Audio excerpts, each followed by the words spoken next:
We are also working towards restoring 26 million hectares of degraded land by 2030.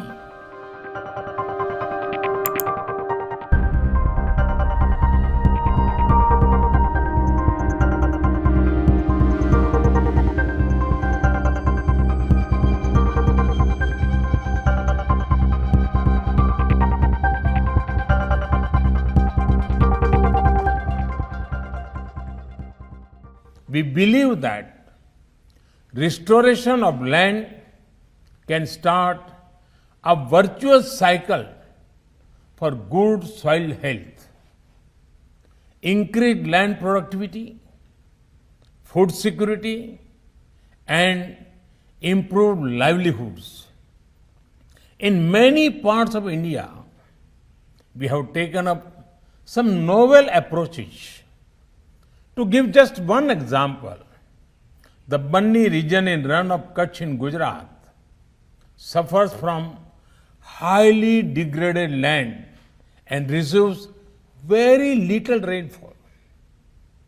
In that region, land restoration is done by developing grasslands, which helps in achieving land degradation neutrality.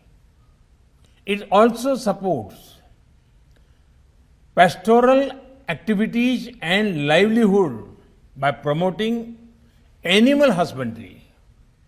In the same spirit, we need to devise effective strategies for land restoration while promoting indigenous techniques.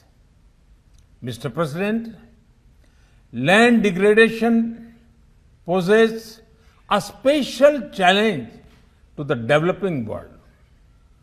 In the spirit of South-South cooperation, India is assisting fellow developing countries to develop land restoration strategies. A center of excellence is being set up in India to promote a scientific approach towards land degradation issues. Mr. President, in India, we have always given importance to land and considered the sacred earth as our mother. India has taken the lead to highlight land degradation issues at international forums.